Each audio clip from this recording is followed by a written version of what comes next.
Hey, I'm not sure if we got a monitor, but I will tell you, Captain Marvel, news aplenty. Plus, what the hell do those Bird Box monsters look like? Sandra Bullock doesn't know, but we'll find out. Collider Movie Talk starting right now.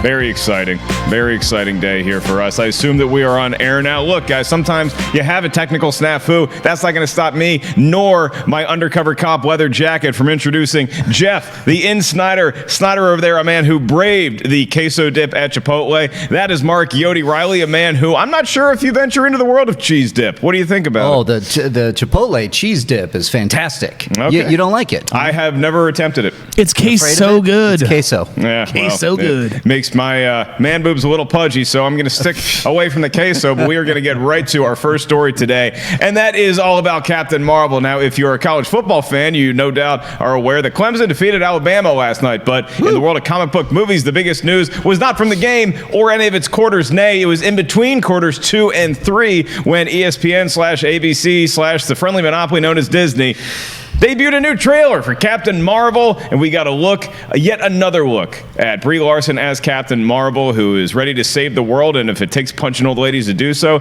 well, she is all on board. This gave us some new shots, and later on in the show, Perri and Emroff could not join us here today, but she has a set visit that's going to give you some more interesting details about the movie. Let's talk about the trailer right now, though, gentlemen. Jeff Sneider, I'm sure you were kicking back in your apartment where you live by yourself. You're still actively searching for a roommate.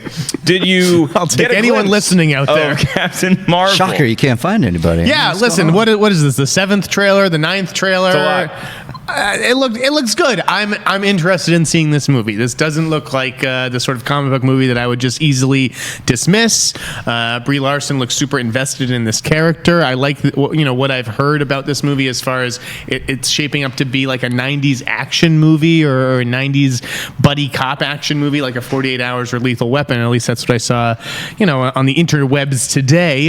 So that to me is a good sign. I think I like that vibe. Yeah, what's funny is that right before we went to air, as we usually do around these parts, we were talking about our favorite Michael Bay movies, and I get a little bit of the 90s, the good Michael Bay, the action movie making Michael Bay vibe, because particularly that fight scene that I think we just saw where you get to see Jude Law's fighting chops. More importantly, you get to see Brie Larson really kick some ass. I joke about the fact that in previous trailers, she punched that old lady who turns out to be some dreaded alien in the face, but she really shows that she has martial arts ability in this trailer, and that might have been my favorite part of the entire look, Riley. Now, look, I agree with Jeff. I don't know that we needed to see yet another clip, but that's the way they're going to sell this movie. This movie is going to be marketed in a very different way than what we're going to see with Avengers Endgame. Because we talked about it yesterday, Endgame may not show more than the first 15, 20 minutes of the movie because it's Avengers Endgame. This is Captain Marvel, and I think Disney is really excited to show off this new superhero to the world. Oh, yeah. And I'm seeing all the flavor, the 90s flavor, the Michael Bay flavor, whatever you call it, Slash Film in their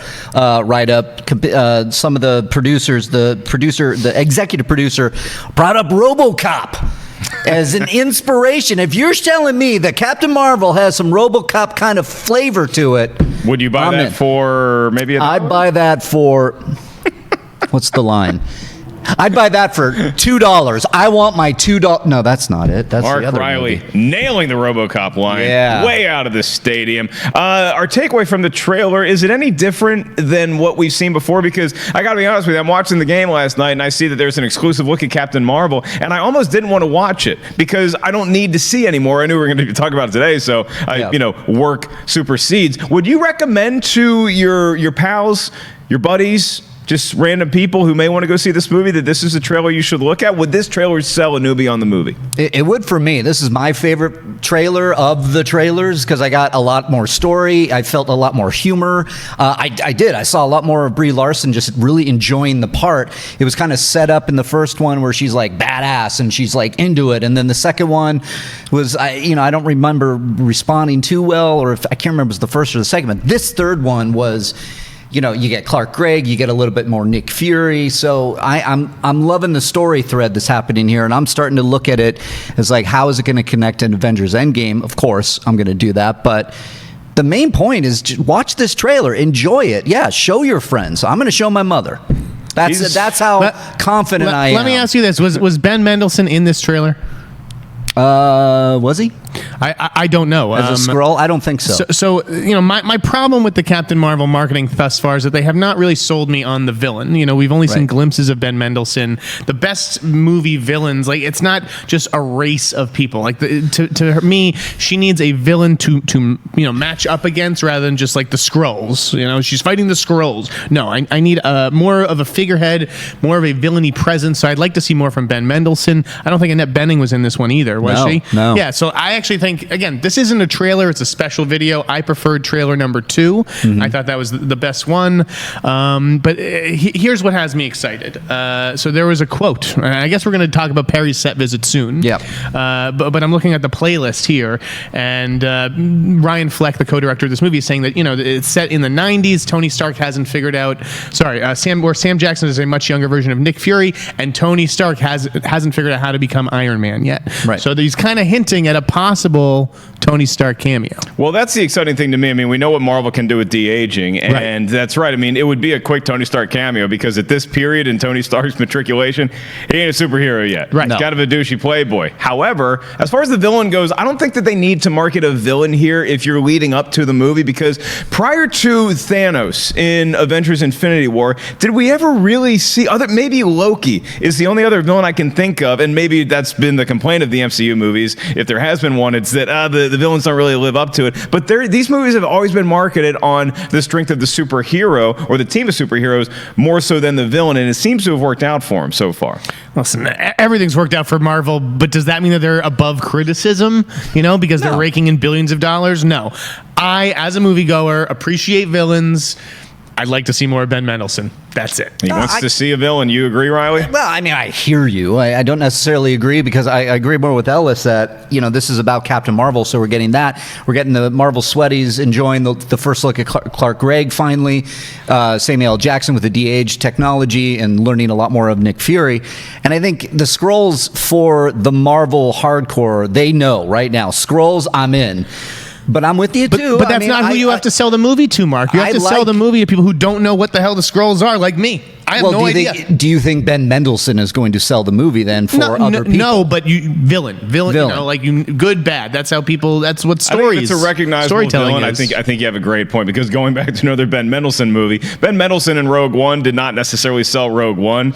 Darth Vader, or the hint of Darth Vader, sold Rogue One. So if you have a villain of that magnitude with a lack thereof, you can throw a race of aliens, you can throw whoever you want. They're flying around in ships and they're shooting the person who has been established as our hero. That is Captain Marvel. So that's what I want to see on screen. You pair her with Sam Jackson, and that's one of the exciting things, not only about this movie in general, but one of the things of Perri Nemiroff's set visit is that she's reporting on all this. And finally, when you do a set visit, sometimes you're under embargo for an excruciatingly long period of time before you can reveal, hey, this is what I learned at the set visit.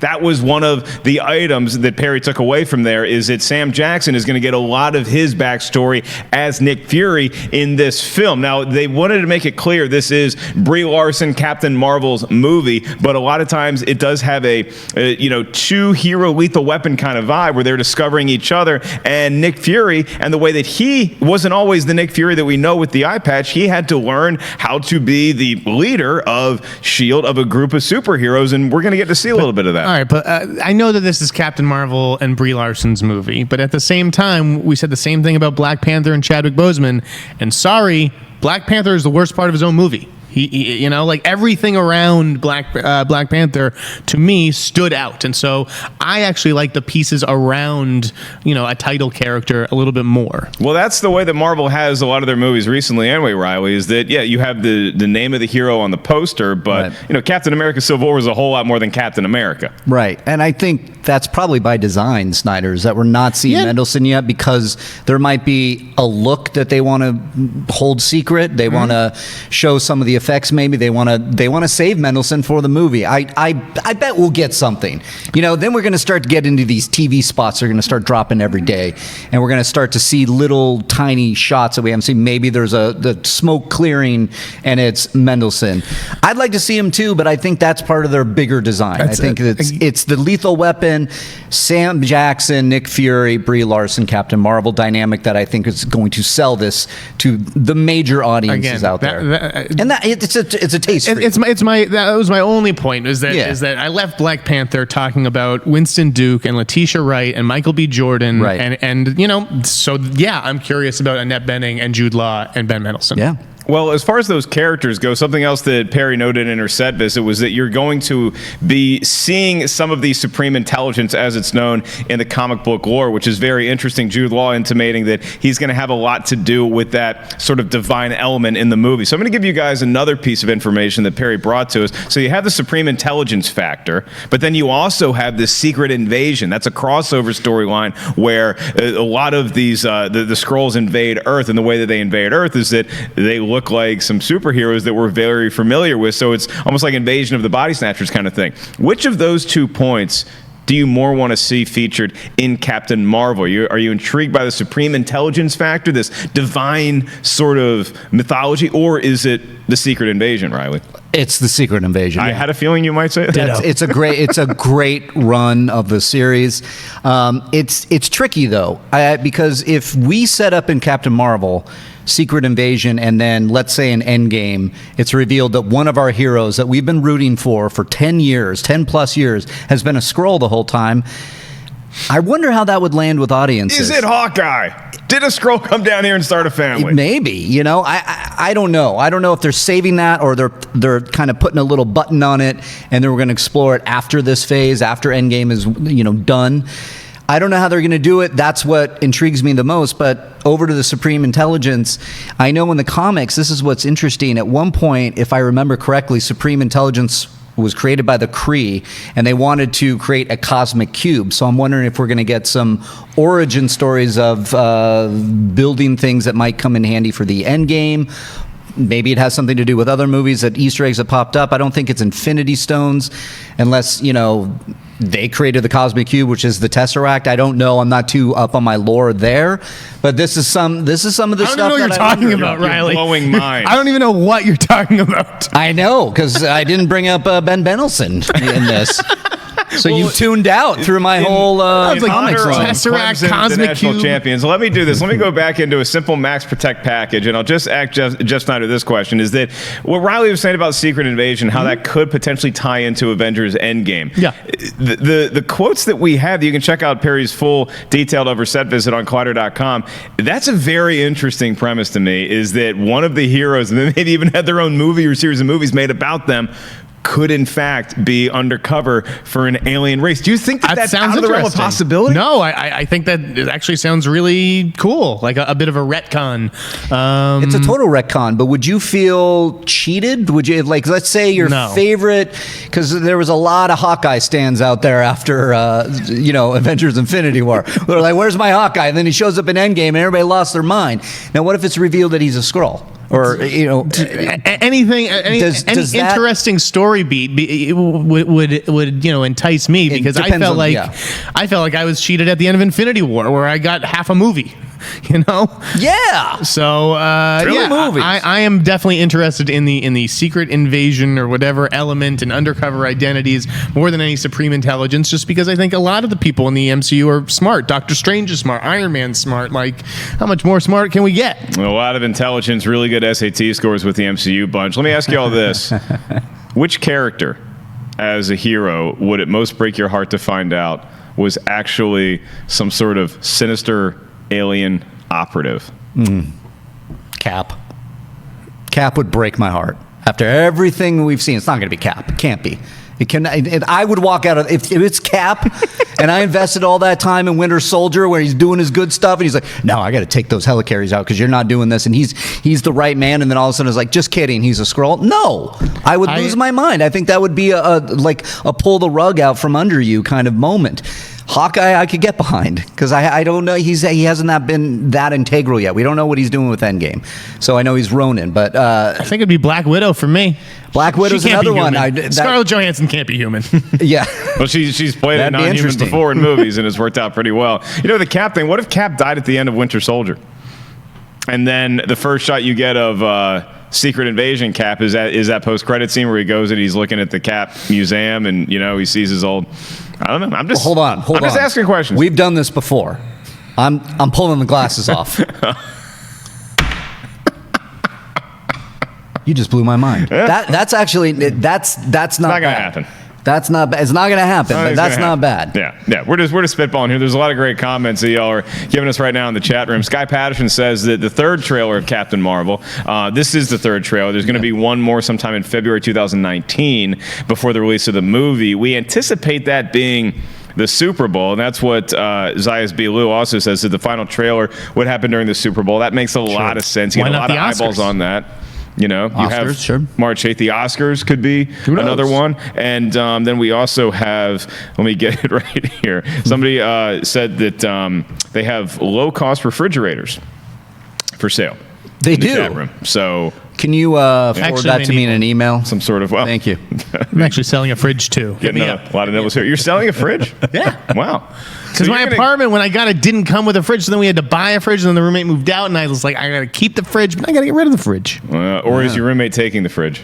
He's gone, man. He's gone. Kind of a sick person. Takes the ice cube trays. All right. Well, I want to remind you guys that we have a lot of cool programming in the future. And then, honestly, we have some good stuff here today as well. Mark Reilly got the Rule of Two debuting today. It's you and the boss, Mark Fernandez. Yeah. Spitting some Star Wars game. What's on tap today? We talk about that Vader fan film, and a lot of people loved it. A lot of people were like, eh. And so we talk about what could Disney learn, if anything, from mining a story, going a little complex, deep on the. I'm getting this guy. Shut the hell up right now, Snyder. What could You don't Disney like- learn from the fan You don't like film? Snyder. You don't like Snyder. You don't like Star Wars. I get it. But He loves Ben. I don't This- like fans who presume that they know better than the storytellers they've been paying. I got to tell you something. The fan, it was fantastic. Okay. I loved it as a Star Wars Put fan. the fan in fantastic. There was some great stuff in there. We just have a conversation. What do you think conversations are about? No, let me. You ask a question, Go you on. discuss. Go on. And that's what we do. Let me we ask you discuss. just more of an ethereal kind of postulate that I have in my head, Snyder, is that isn't anybody that is hired by Lucasfilm even to make Star Wars movies, aren't they fans? They're fans, because yes. they're not named George Lucas? I guess does that mean they're like amateurs who are now going pro? They lose that amateur status. You lose the fan status once you get a Lucas film security card. That's how it works. Yes, that's how it works. Yeah, they're all fan films, I suppose. But I'm not going to spend time watching a Vader fan film. I don't care how good it is. Dude, it's really good. Well, there is a lot of Star Wars content that is made by these I've so-called got to see Lego professionals out Movie. You there know, as I've well. got things to watch. Jeff Snyder's docket is full, so don't throw your Darth Vader fan films his way. But you can check out a really interesting discussion on the Rule of Two. Why is it not called the Rule of Three? Because Snyder didn't want to be involved. Move on tried. to our next category, and that is the Directors Guild of America has announced its nominees for its annual awards ceremony. Interesting the way that they do it, because they have nominees for accomplishments in the field of directing. Then they also have a separate category that is for first-time directors, fans who just got called up to the major. So here we go. For accomplishments in film directing for the year of 2018, your nominees are Bradley Cooper, Alfonso Cuaron, Peter Farrelly, Spike Lee, and Adam McKay. All right, Snyder, who's taking home the gold from the Directors Guild? What's that? What's the statue? Is it a camera? I don't know what they do for the DJ. Maybe a little director's chair. At least that's what I got when I attended the I would ceremony want a one year. full-size chair. That'd look good in my apartment. I mean, this is Alfonso's to win, right? I believe so. I would put Alfonso as the favorite deservingly, but I would put Spike Lee right up there with what he was able to do with Black Klansman. I think that's I don't think a lot of people share that opinion. I think that if it doesn't go to Alfonso, I think most people would guess it goes to Bradley Cooper. Peter Farrelly, though, taking home some hardware at the Golden Globes. Peter Farrelly's coming on strong, that's for sure. I wouldn't necessarily write him off because I think that the director's branch is really just impressed with the transformation from Kingpin, Something About Mary, Dumb and Dumber guy to now Green Book. But I think that this is Alfonso Cuarón's to lose. I think this is a really personal film from him. It's obviously stunning. The cinematography is gorgeous. So I think he gets it over Cooper and Peter. Spike Lee and Adam McKay, again, I liked Black Klansman on the whole, but that's a messy movie, and I didn't care for Vice. I just thought Black Klansman brought so many different kind of genres into one, and I thought it was woven spectacularly. Mark Reilly, are you agreeing with Jeff Snyder that this is Rome Roma's award? Yeah, I think so. I think the buzz is there. I think the Golden Globes kind of gave you that tip of the hat that we might see something different. I think there's the support. There's a lot of support behind Roma. And I think some of these other movies, I still haven't seen Vice. So I'm seeing that tonight, and I can't wait to finally weigh in. But if I know anything about Adam McKay, I loved The Big Short, so I'm hoping that I like it a little bit more than maybe Sneider does. So Alfonso Cuaron is a personal pick of mine, just because of his body of work and then what he did to bring Roma to an audience. And I know he clapped back, or like some people are saying he didn't trash that reporter at all. Somebody asks him about why Netflix, and he brought up a great point. It's like, how many foreign features have you seen? Right. How many are in theaters right now? This, you can go find it right now on Netflix, which is what I did. And so you're getting more legs on it, and more people are talking about it. And I think that has a lot of goodwill behind it that can. Did you see the movie yet? No, I have. No, I have not seen the movie yet. Okay, yeah, you should check it out. Yeah, no, You should check it out. And what's interesting about that is that I actually saw it on the small screen first, then I saw it again on the big screen. And I was more taken with the story the second time I saw it on the big screen. But I think that the directing ability comes through on either front. I mean, it is stunning, like what Jeff said. Even if you're watching it at home on your TV, this is not a movie that you casually have on in the background and you're playing words with friends. This movie, every frame is so meticulously and beautifully crafted. I would agree with Roma, but again, I'm also a big BlacKkKlansman fan. The other reason I'd go for Alfonso is because, and we can talk about the next category, is that Bradley Cooper is nominated for the other award for Best First Time Feature Director. Right. And so I think that's what he's probably going to win. Is it for the feature directors? It is Bradley Cooper for A Star Is Born. Joining him is Bo Burnham, Carlos Lopez Estrada, Matthew Heineman, and Boots Riley, obviously from Sorry to Bother You. So I think if Boots Riley, that might be an upset pick for a lot of people, but I think Bradley Cooper clearly the favorite in that category, unless either one of you gentlemen see it a different way. I haven't seen 8th Grade or Sorry to Bother You or Private War, but I saw Blind Spotting, and that was, I want to get your take just on this, on purely somebody who's seen it, who, for your consideration, you're a part of that. Does Carlos have a shot at all? Because I was blown away by Blind Spotting. That was one of my favorites of the year. That movie has its fans. Like, I think it's JTE's #1 movie of the year. Yeah, I saw that. I didn't like it. You didn't like it? No, I didn't care for it. I saw it at Sundance, and it was pretty underwhelming. Well, you don't have as many expressions as JTE does on his thumbnail. Right. It felt to me like a first feature. I think at this award, and Boots is a total dark horse. He could surprise, even though I couldn't stand that movie. I think this is between Bradley Cooper and Bo Burnham.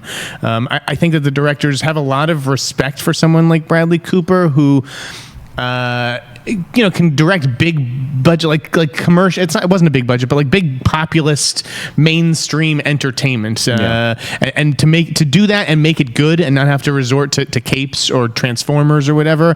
I think that says a lot about Bradley Cooper and his ambitions. But you can't take anything away about from what Bo Burnham did with 8th Grade, which is just a really impressive debut. Yeah, I mean, Bradley Cooper making a movie that, you're right, is not a superhero movie, at least not in the traditional sense, but it cleared $200 million just at the domestic box office. He brought up something interesting I want to quickly get y'all's take on, is that if you look at two of the nominees for Best Achievement in Directing for 2018, it's Adam McKay and Peter Farrelly, all right? Now, none of us think that they are necessarily going to win this award, but I'm interested in what you think is the more impressive transition for a filmmaker. Is it Peter Farrelly going from the Dumb and Dumbers and the Kingpins and There's Something About Mary, directing with his brother, to something like Green Book? Or is it Adam McKay going from very silly broad comedy to doing more hard-hitting social commentary, political, economic commentary, like with The Big Short and now with Vice? What's the tougher hurdle in y'all's eyes? Riley, you want to go first, or? Well, I mean, both Adam McKay and Peter Farrelly, they did comedies for a while. I mean, you could look at the different like subgenres within the comedy, like Something About Mary and those kind of movies are like kind of slapstick, kind of gross out humor, but so is Adam McKay's stuff. So I think they're both monumental directors that can jump and do this. But I would give it to Adam McKay because I think the layers that you have in The Big Short was so impressive to me. And I love Green Book, but I thought it was a very safe movie. I thought that they could have done, he could have done a lot more. He could have really mined that. And I know there's a controversy out there happening right now with the distinction between the family of the character and that, and debunking some of the things that happen there. Let's take that out of it and just look at the craft. It's a wonderful movie, but I wanted something deeper. I can only go off of Adam McKay and The Big Short and see that he pulled something really rich and really interesting, and really the performances across the board, where I saw The Big Short and I went, are you kidding me? This is Adam McKay? That established Adam McKay to me as a filmmaker who I care about what they have to say when they're making a movie. Now, I can't necessarily say that about Peter Farrelly. Not at this point, for me at least. Fair enough. I agree with you, yeah. Yeah, I mean, listen, Adam's leap has been impressive for sure, and I hope he continues to make these kinds of movies. Even if Vice didn't resonate with me, I did prefer The Big Short. Yeah.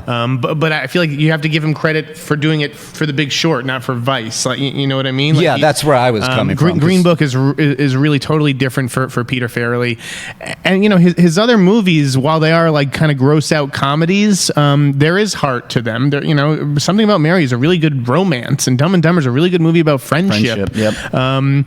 Green Book, I can see that stuff that you're talking about. It in won Green Best Book. Comedy. It's still technically won Best at the Globes. I think of it as a drama that's really funny. But I think he's grappling with some pretty heavy stuff in this movie. In addition to an interracial friendship and that kind of thing, and racism. You have to keep in mind Dr. Don Shirley is also gay in this movie. And I just think he handles all those strands really well, ties them together beautifully at the end. So for me, it's Peter Farrelly. Green Book, a drama that has a lot of comedy in it, the same way The Martian did.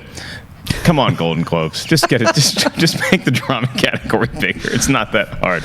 Well, in our next segment, that's when Jeff Sneider's going to take a bathroom break, because we have a exclusive new poster you can check out on Collider.com for the Lego Movie. It's the second part, the first most anticipated movie of Jeff Sneider's 2019. This is the poster. It looks really cool. It's got like the cool like blacklight effect. So I'm just going to bypass Sneider here, Riley. I actually have a compliment to pay the poster, but we'll do it after Riley. Well, that'll be the headline. No, wait a minute. Go back.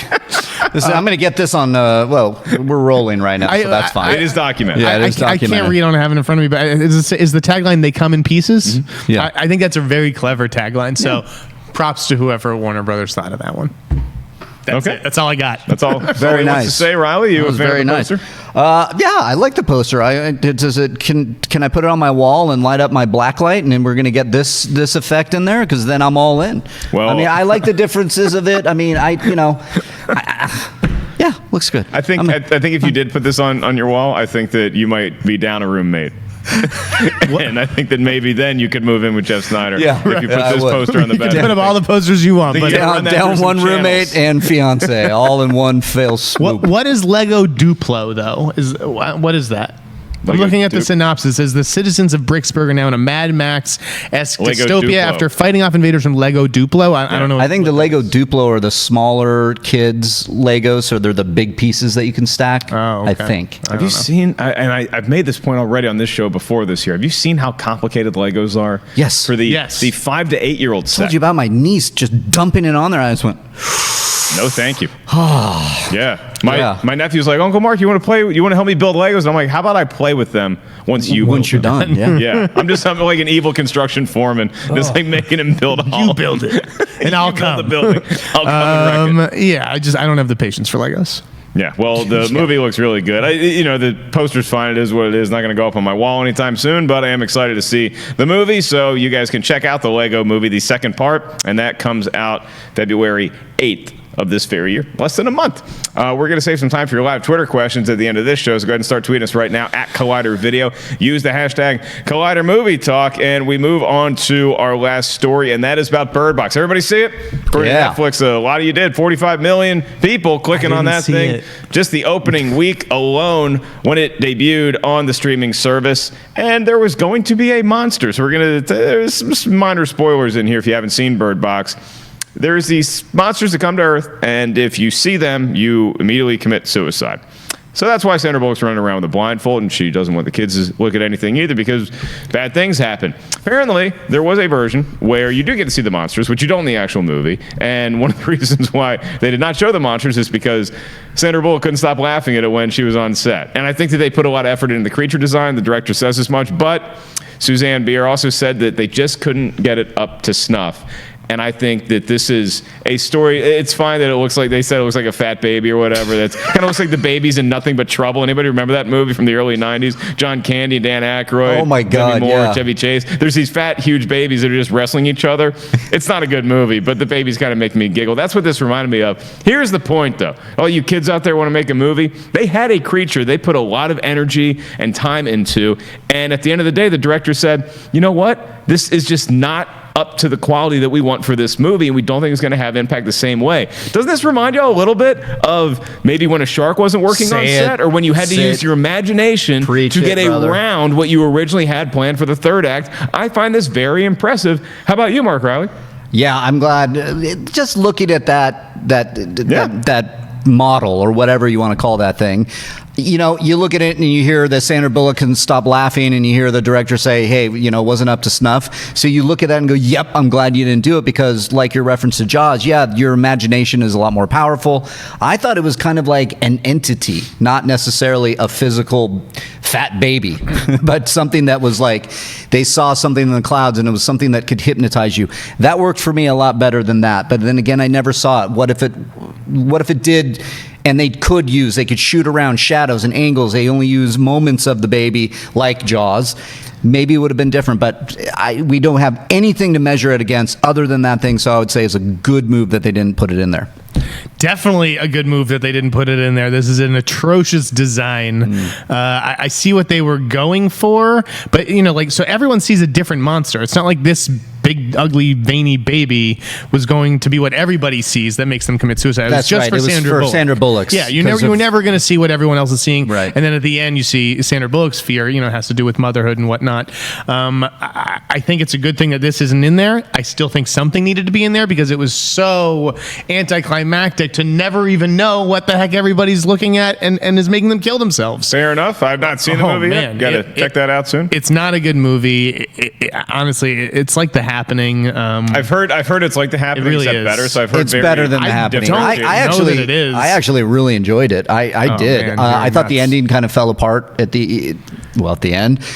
It was anticlimactic, I can say that, but I enjoyed the journey there, and the idea of no monster. That for me it worked because I thought it was something, again, like a spiritual thing or like an entity that they see it, and then it becomes something in their mind that the audience doesn't need to see because it's different for everybody who's seen it. So I bought that. It was the very end where it was like, oh, okay. I read the book and really liked the book by Josh Mallerman, and have sort of followed this project's development for the last 4 or 5 years. I didn't like the characters who get holed up in the house. I didn't find anybody particularly likable, including Sandra Bullock. I don't think this is one of her better movies. So I know everybody watched it on Netflix, and it's being perceived as this big success, and there's a zillion memes and everything, and it's kind of in the culture now.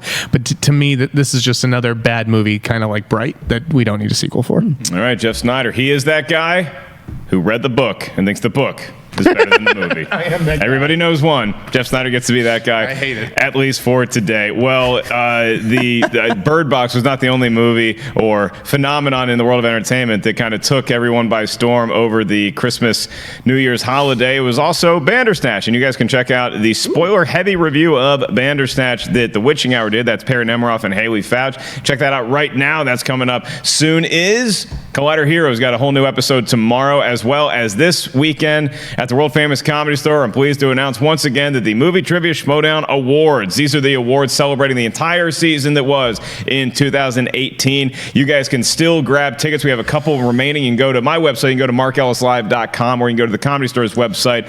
Once again, January 12th, that's this Saturday, 1 p.m. is the start time. So go ahead and grab your tickets now before they sell out. A lot of Schmoedown luminaries will be on stage, and I get to host the event. I'm honored to do so at my home club, the world-famous Comedy Store. Well, speaking of Bird Box, there's another horror film that is coming out relatively soon. And as a matter of fact, some of us get to see it tonight. It's a horror suspense thriller from M. Night Shyamalan, and that is Glass. Glass is screening tonight in Hollywood, so the reviews are going to be up both on Collider's website, Collider Video, and on Schmoe's Note tomorrow at 1:30. That's as soon as you can see those reviews due to the embargo. So 1:30 p.m. is the time to tune in to all of your favorite YouTube channels reviewing Glass. It looks good. Why are you not? I'm doing it because I'm doing the review with John Roca. It's going to be me. This is my Avengers, guys. I don't care about Endgame. I don't care about Episode 9. This is my Avengers tonight. I'm so pumped. All right. Oh, so it is, huh? That's right. You know, I never really liked Unbreakable. I'm not really looking forward to Glass. I mean, what the hell? Mr. Glass, some villain. Just push him over. We're done. Riley, not Riley, that was good. You're just putting on the Are Sneider. you going to open for Ellis? Yeah. No, God, no. Nobody Riley wants to just- see me do That stand was up. good. wanted That to was see good. more Mendelsohn in Unbreakable. Sorry that he. Yeah, I know. Where's Mendelsohn in this Glass trailer? I didn't see him. Is he the Horde now? Is that what it is? Is it the Beast? Jeez, Gonna have man. to see the movie to find out. Will there be another crazy twist? Somebody's got to find out in a mere couple hours. Very excited. And then speaking of that, our first Twitter question comes from Joe Jermalowitz, and he says, yesterday you guys had us take the hero or villain quiz from Glass. Did anyone in the Collider office get hero? Joe got villain. I got villain. I'll tell you what, Joe, why don't you tune back in on Thursday's show, because on Thursday we're going to reveal what other people in the office got once everybody has a chance to sit down and take the quiz. So ask me again on Thursday. I'll try to keep it in the bank in the meantime, but the gray matter, boy, it's filled with Super Bowl facts. You're all heroes, though. I'm the only real villain. I'm the big bad of Collider. That's what I want to position myself The as. big bad of Collider is That's also right. the only phone call you need to take, ladies and gentlemen. There he is.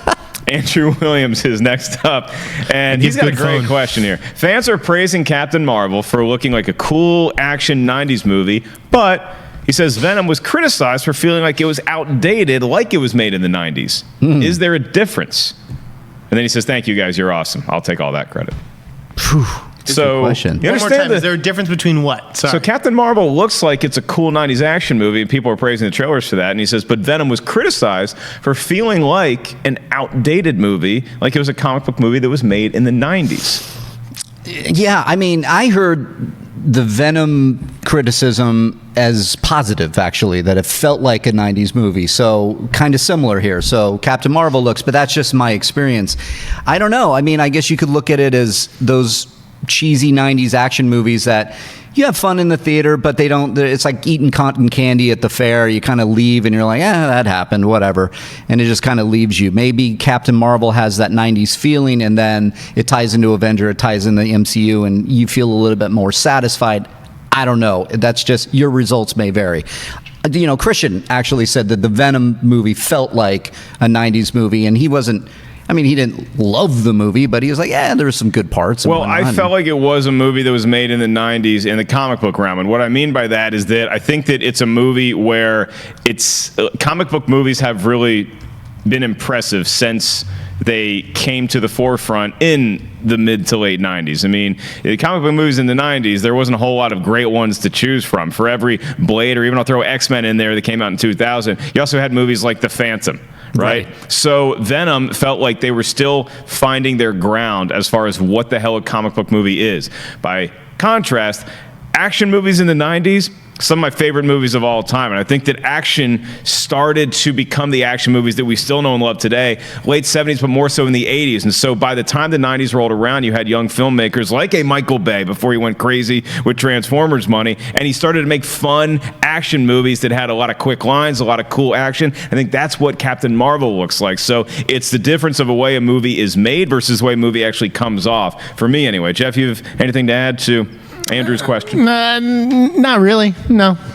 Okay. Then Sorry, Andrew. I have another Twitter question that is just for Jeff Sneider. Great. Good. Joseph This should go Medina. Joseph Medina, he's not messing around. He just says, what did Sneider love as a child? LOL. Darkness. Your mom. It's one way to say it. I thought you were going to say your own parents, but nope, you went different route. All right? Oh, boy. Jay Scott St. Clair is next up, and he says, what is your dream film set visit? So Perri got to go to the Captain Marvel set. Jeff, So doesn't wanna future, go? anything. I got it. It's easy. Oh, it's easy for you. Okay. Yeah. Besides Once Upon a Time in Hollywood. The Crow. The Crow. Obviously, when they eventually redo The Crow, not with Jason Momoa, please. Yeah, I would love to be on that set. Okay, why? If I may ask, is The Crow so intriguing? You're just a fan it's of my favorite superhero. I mean, look what happened on the last Crow set. Shit went down. Jesus, man. That wasn't actually the last Crow movie. There's like 19 of them. Yeah, Well, I only acknowledge the first one. Yeah, well. All right, so Mark Reilly, your dream set visit. Oh, Jesus. I'm going to take Star Wars out of the equation for you. Yeah, you probably should. All right. When they do it, this is going to be a set visit, and probably in 2025, Man of Steel 2. I want to Okay. be on the set for that. Okay. Right? Come on. Where's That's my fair. Man of Steel 2? Trying to think. Snyder, hot scoop me. Where is it? Yeah, exactly. It's on ice, my friend. Yeah, I know it is. That's Would why I it's my dream. love But to hey, be on maybe set. Henry Cavill will be the next Bond. Maybe he'll be in Bond 25. Who knows? Maybe You know maybe what? that's a scoop. Bond's not a bad one. I would love Did to be y'all on see the that, last. that picture from the Golden Globes of Idris Elba and Yeah. Daniel Craig. That was really funny. Yeah. And maybe it means something. I don't know. I think if I was going to be on set for any movie, I'm not a huge set visit guy. Like it doesn't really. No. The process Yeah. of making a movie gives me a headache. So I think I'd just rather watch the finished project, unless it's A Dog's Way Home, because there's a bunch of dogs on set and they're going to be everywhere and they're the most adorable puppies you'll see. So I just want to be surrounded by a lot of dogs. Being on set is so boring. Yeah, it's not something I I want to could do never either. have done production. Like I worked on The Departed for a day. I'd never do it You worked again. on The Departed? I did. What did you do? Were you an extra? I was a PA on the second unit, and I fell asleep at one point. I sounds fell like asleep you. on set because I worked from like 4 o'clock in the afternoon to 4 o'clock in the morning. What in a scene sh- did y'all shoot? It was the scene on the bridge where I think Wahlberg's punching someone in the face, something like that. It wasn't. I would never do it again. You see where it sucked. in Jeff Bridges' Golden Globe speech, he thanked his stand-in, and he's been Yeah. working Yes. with the same. How cool is that? Jack Nicholson has a stand-in as well. He's been with him for like 30 or 40 years. Everywhere he goes, people think he's Jack Nicholson. What a life! That's great. Pretty good life, actually. Yeah. Okay, one more, and then we're going to call it a day. Riley, you will get your dose of Star Wars here. Brad Yeah. Whipple says, "So, when are we getting that Star Wars Episode 9 title? Is it anytime soon, or is it not going to be until Star Wars Celebration?" I think we're getting it soon because I think the precedent was set with The Last Jedi. We got it around the end of January. I think, if you can look it up, internet, I know people will gotcha me. I think that's what it was. We usually hear about it before we see a first trailer, so I think we're close to getting it. I want to say that they're going to start building the hype for this movie pretty soon. They're going to have to hype us with something leading into Celebrations, because we'll probably get the first trailer at Celebrations. That's what I'm thinking. So we'll get maybe a title. And so everybody can, we can endlessly talk about that with hundreds of Twitter questions and 18 shows, on that one title. And then we go to Celebrations and we can see it in action finally. So I think it's close. I think we're getting it tomorrow, so stay tuned to my Twitter feed at the Insnider. Go to Collider.com tomorrow. You may get an episode 9 title. Oh, you're such You may get an Episode 9 title, not the Episode 9 trailer. I think from a marketing perspective, it makes all the sense in the world to release the title sometime soon. If for no other reason, it gooses sales for tickets to go to Star Wars Celebration. Say, Right. oh, I can't believe they titled it Star Wars, the Beast and the Space Monkey Returns. Now I need to go to this event. I would love for them to not reveal the title until the trailer. I would too. love to see the trailer, and then at the end of the trailer, boom, there's your title, and it just blows like they mine. did for Endgame. I thought they should follow the same model. There was a lot of speculation leading into it. Same here. I've seen tons of titles come out there. Son of Darkness, Birth of a Rebellion, or Balance of the Force. Whatever it's going to be, I think it would be fun to see it come right at the end of that trailer. I still like Legacy of the Force, but I think that's a video game. So they wouldn't name it after a video game. But I like Legacy of the Force or Legacy. I think Legacy's got to be in there somewhere. Legacy, yeah. Maybe it's just me. But with Episode 3, which was closing that trilogy, you had Revenge of the Sith. And then Episode 6, you had Return of the Jedi. So is it going to be some sort of like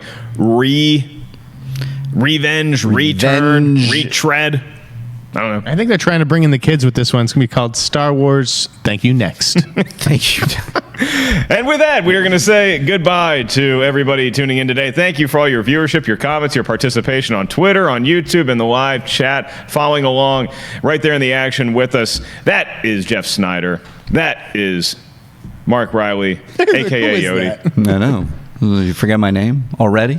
Say my name, say my name. Yeah, we should probably there was a take off. pregnant I am pause. Mark Ellis, and we will see y'all tomorrow, same time, same station, 4 p.m. PT right here on Collider Video. Hey everybody, Mark Ellis here. Thanks for watching this episode of Collider Movie Talk. You want to watch more? Then click up here, or you can click right here for more great content from Collider. And if you haven't subscribed to Collider Video, do so right now and share this vid with your friends. Thanks for watching.